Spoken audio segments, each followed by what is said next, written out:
The Adventures of Sam Spade, Detective.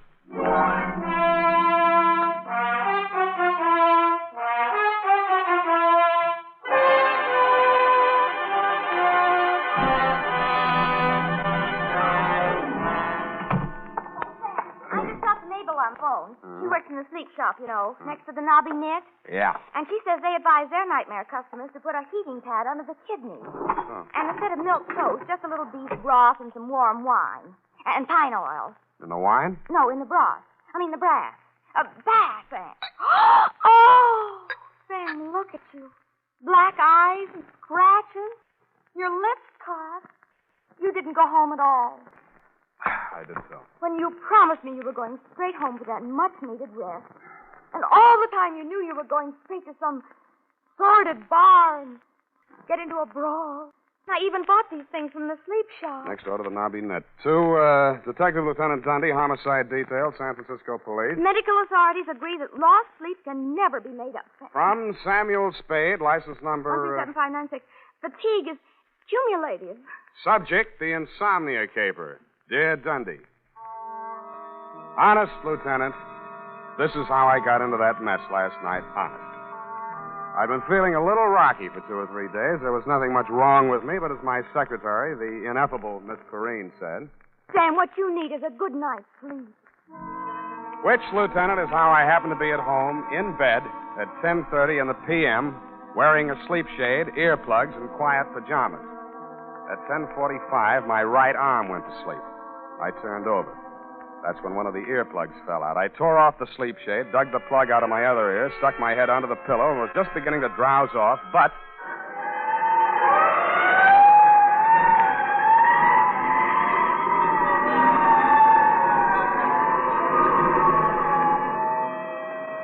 I sat up and lit a cigarette. The city plunged again into the silences of the night. The fog was creeping in on little cat's feet. Put an end to your romance and your spiteful creatures. I'll take you, you gutter snipe.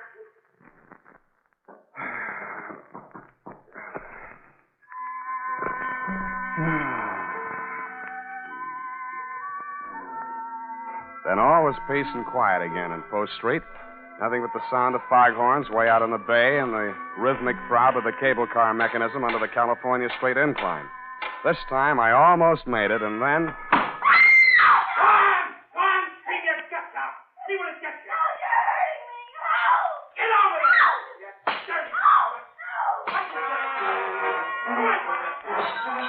I went over to the window and peered out. The room was on a level with mine in a building just across the alley. I had had occasion to scrutinize said room and its occupant on happier occasions.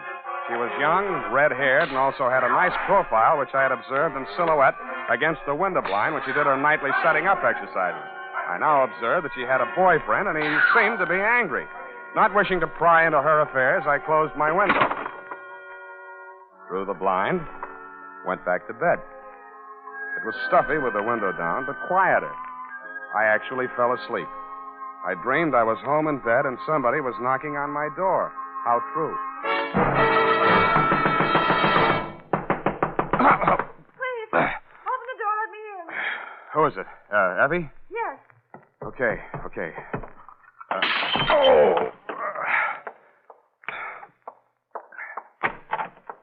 What? Please, don't be angry. May I come in for a minute? You're in. Oh, thank you.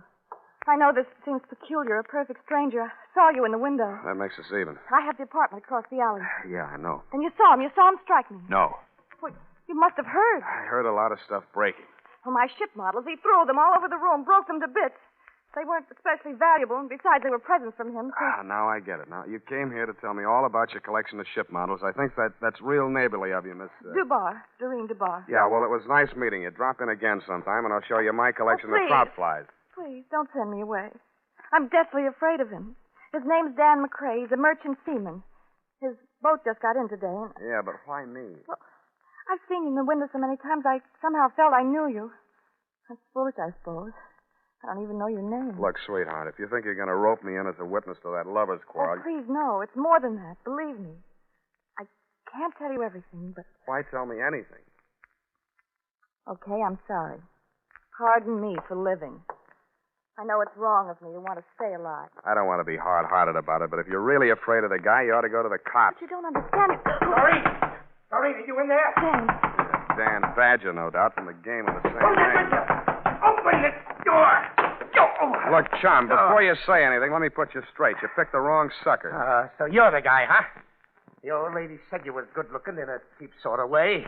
Well, I think I'll fix that part of it right now. Hey, wait a minute. Oh, so you're going to make it easy for me, huh? Okay. No!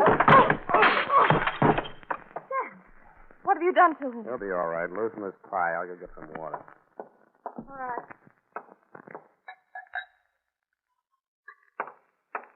Is he coming around? Oh, where'd she go? Hey, Dan, wake up.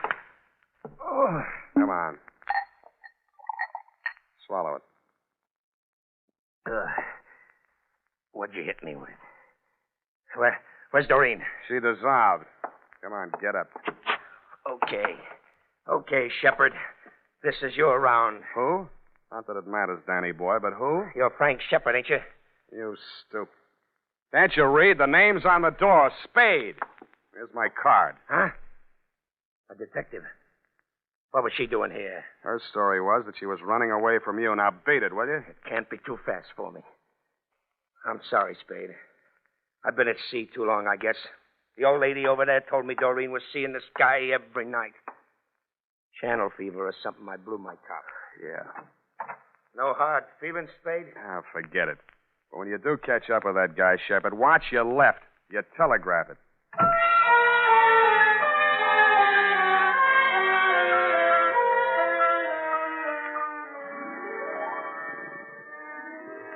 Homicide.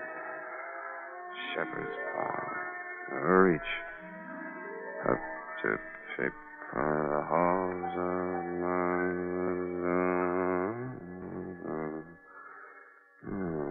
Oh, boy, look at me. I'm dozing. Don't answer that, baby. Let it ring.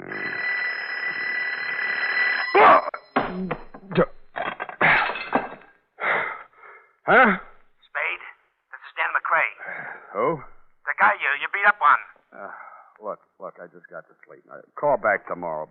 Better yet, don't call. Listen, you gotta listen to me. I found Shepard. Not much of a fighter. I marked him up a little anyhow, just to scare him. Go on back to the bar. Have one for me. Listen, I'm okay now. I sobered up like a shot. I only came back here to phone. Makes sense, will you? When I got back to the ship, he was there in my cabin. What? He's dead. Who? Shepard? Yeah, he's dead. Hit him too hard? I don't think so, but I've got to know. You're a detective. Now, look, I haven't got much money, but... Then start earning some. This is going to cost you.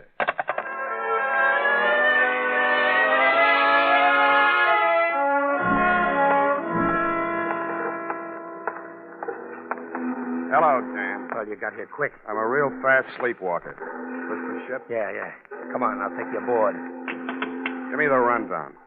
Shepard took your girl while you were away at sea. You slapped her around a little, broke her toy boats, and generally behaved like a bad boy. We'll skip that little exhibition match in my apartment. Then what? Come on, up this ladder. About those ship models. One was missing. She acted funny about it, and guess where it was? In Shepard's hotel room. Yeah? The Boston Hotel up on Broadway. Crumb dump. I shook the address out of that old lady. Never mind that now. So you went there, went up to his room, worked him over. But he was alive when I left there, that's clear. Then I had drinks in a lot of different places. I think I was in some other fights. Yeah, you look it. I don't know who with, just faces, a lot of blurs. I don't even know where all I went. Then I don't remember anything till I'm in an all-night beanery down here on the Embarcadero, and a cab driver's holding me up on the stool pouring coffee to me. Then I came aboard. Yeah? Come on in my cabin. I'll show you.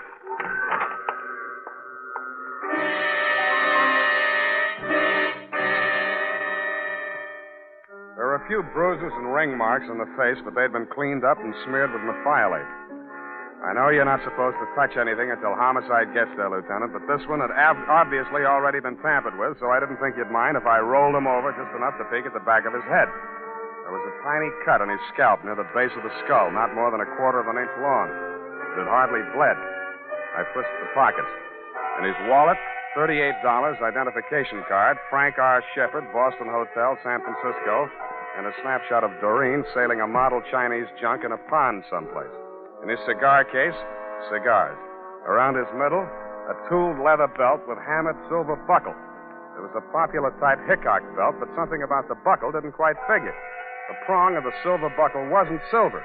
It was tempered steel. And instead of being pointed, the end was flattened out and ground to a sharp cutting edge.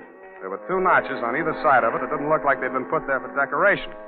I took the belt off, rolled it up, and put it in my coat pocket. Well, what do you make of it? You touch it? No. Why? A man falls forward, not back. The cops will say he was killed someplace else and brought here. Then I'm in the clear. Yeah, unless they form a theory that you brought the body down here to dispose of it. Then why didn't I? Maybe you lost your nerve. Maybe you sobered up. How? What killed him? I don't know. Maybe internal injuries, maybe a head injury, or both from that beating you gave him. Maybe he just dropped dead, heart attack. That's for the police medical examiner to find out. You mean you're going to call the police? I have to. But I called you to... I thought you could clear me Now, before... wait a minute. You told me yourself you drew a blank. You don't know where you were or what you were doing. What are you going to do? Call the police. No, wait. Yeah, I suppose you have to. I do. You first. Yeah. I must say you're taking it pretty well.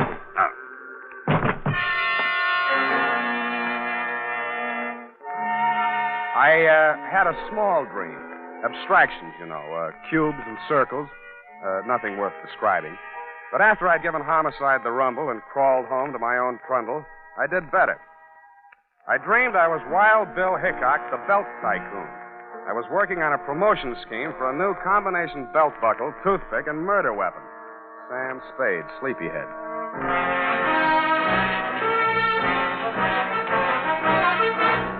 The United States Armed Forces Radio Service is presenting the weekly adventure of Dashiell Hammett's famous private detective, Sam Spade.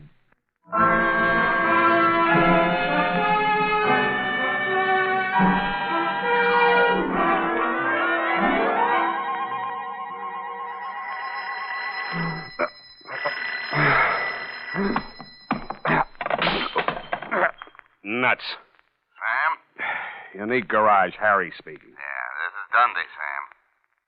Okay, Lieutenant, you got me. What time is it? Wait a minute. 10 after 3. Any sign of dangerous Dan McCrae, that rat, my client? Another whiff. Hey, about that girl, Sam. Dubar, Lurene, Balboa Apartment, Sutter Street. Can Yeah. you give me that description again? Go over and take a look at her. I'm in her apartment now. She says she never heard of you, and she doesn't know anybody named Dan McCrae. And she says she only went out once tonight to a drugstore to get some batteries for her hearing aid and some elastic stockings. All right, Dundee. If you want to swallow a pack of lies, all right. We checked the drugstore, and she's wearing them now.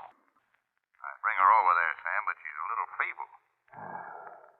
Okay, Dundee. I'll be right over.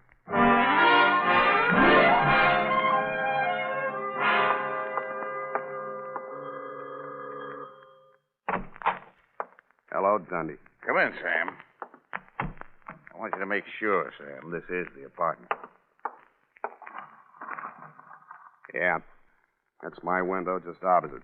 You can see the bed that I just got out of to come over here in response to your untimely call.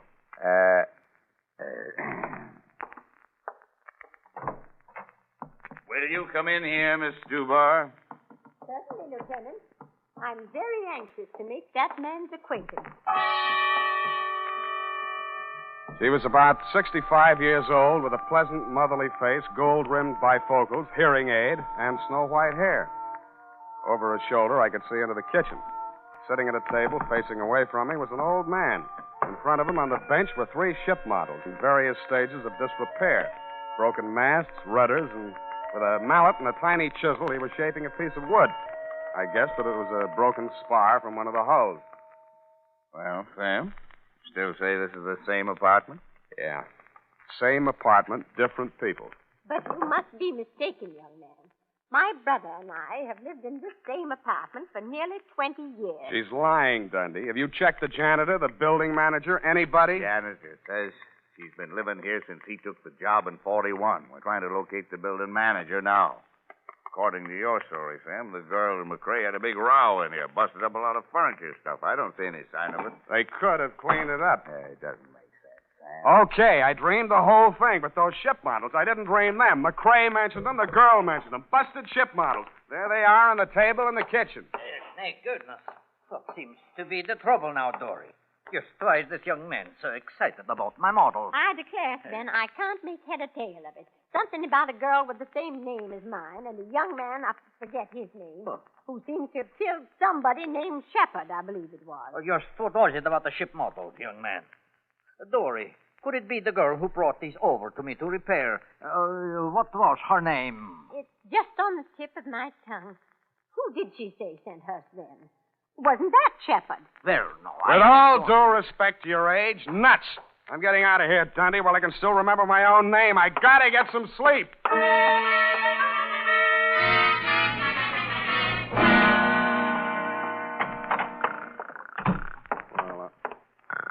Hey, wake up. Oh, Sam. Get out of my bed. Sorry. I was beat. I didn't know where else to go. You can go to jail. Their beds don't have inner springs, but it's a free flop. Listen, I had to make that break. It would have been a murder rap for sure. You mean your memory came back? I had a funny feeling I'd seen that guy Shepard somewhere before.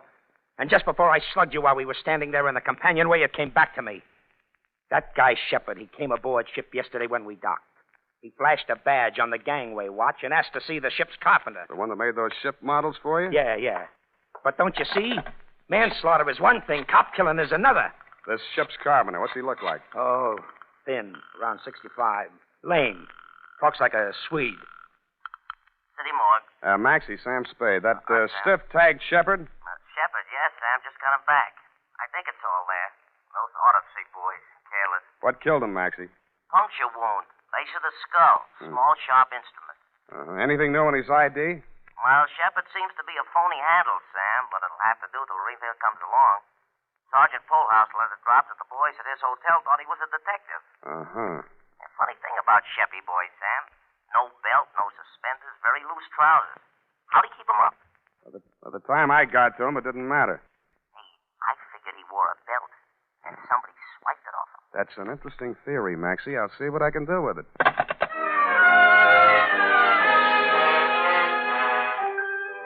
I tucked Danny boy back into my bed, locked him in, and gumshoed around the block to the Balboa apartment. Just to be mean, I woke up the janitor and checked his statement on the old couple in Doreen's apartment. He worked 3 buildings, was sure of the old woman, but backed down a little on the man, which is what I expected. Was sure of the floor, but not of the apartment number. Didn't know any tenants by name, which goes to show, Lieutenant, what police statements are sometimes worth. I thanked him, stole his passkey, and went upstairs. I didn't expect to find anybody home in Doreen's apartment. I was half right. Sven, the old carpenter, was sitting in a chair, staring straight ahead of him. He looked as though he were in a daze. I walked over to him. Even close up, he didn't look dead. But he was. Body still warm, no visible wounds. But he was wearing a tooled leather belt with a hammered silver buckle. The prong of the buckle was tempered steel and had the same peculiar shape as the one in my pocket, the one I had taken off of Shepard's body. The ship models were gone. What was left of them I found in the fireplace. And in the charred remnants of what had once been the hull of the toy Chinese junk, I found something that hadn't burned. It was a small metal cylinder with 2 pins projecting from it on either side, about the middle of it. It looked like a miniature lock mechanism, which it was exactly. The key, you guessed it, was the prong of that belt buckle. The cylinder was empty, except for a few white grains that looked like sugar. I tasted them. It was not sugar, but in the dope traffic, they sometimes call it that. About then, I heard footsteps outside in the hall. I ducked into the closet, leaving the door cracked enough to see out. Stand over there, Doreen. Don't try anything. I won't shoot you unless I'm forced to. No, you didn't shoot Frank Shepard, did you? Don't ever mention that name again. All right. Well, Sven, don't just sit there staring. We've just time to catch the boat.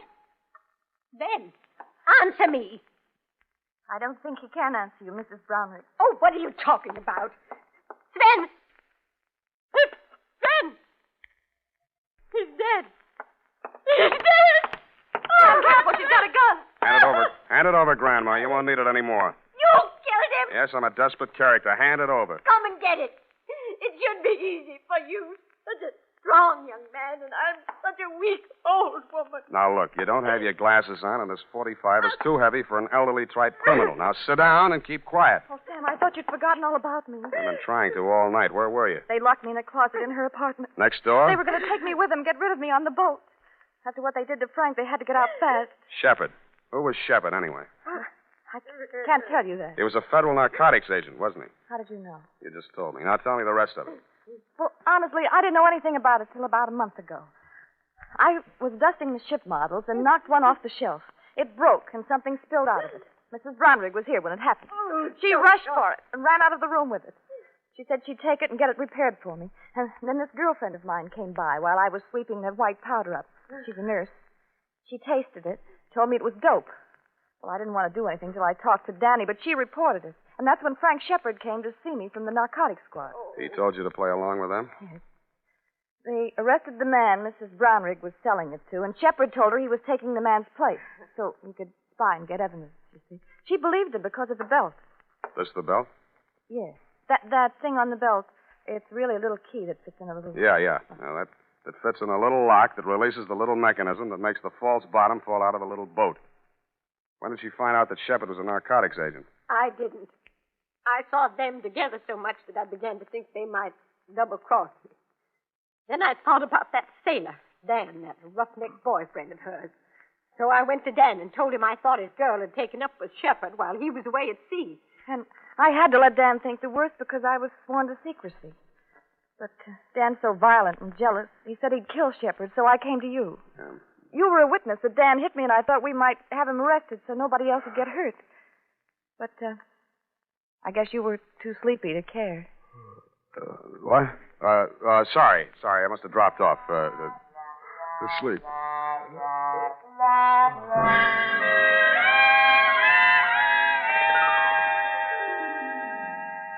Period. End of report. But, Sam... Yes, Angel? Didn't you arrest that terrible old Mrs. Earwig?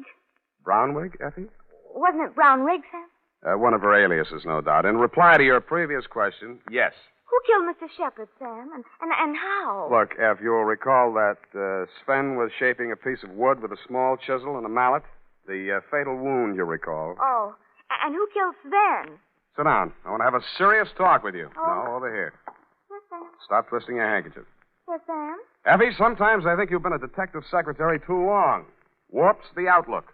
Sam, are you trying to tell me that my services are no longer required? See, that's what I mean. You jump to conclusions. As in the instance of the death of Sven. I only asked who killed him, Sam. Exactly. Did it ever occur to you that some people, especially old, feeble people, just die? Yes. Quietly?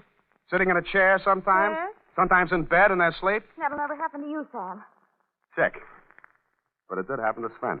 Perhaps the excitement of his criminous activities, fear of discovery, his impending flight were too much for his heart. On the other hand, it might have just been old age. Of course. The point is, Effie, it does happen. Yes. Never in detective stories, only in real life. Mm-hmm. Well, I guess that's all. Good night. Sam, you're not sleepy. Nevertheless, I'm going home to bed. Oh. Well, good night, Sam. Good night, sweetheart.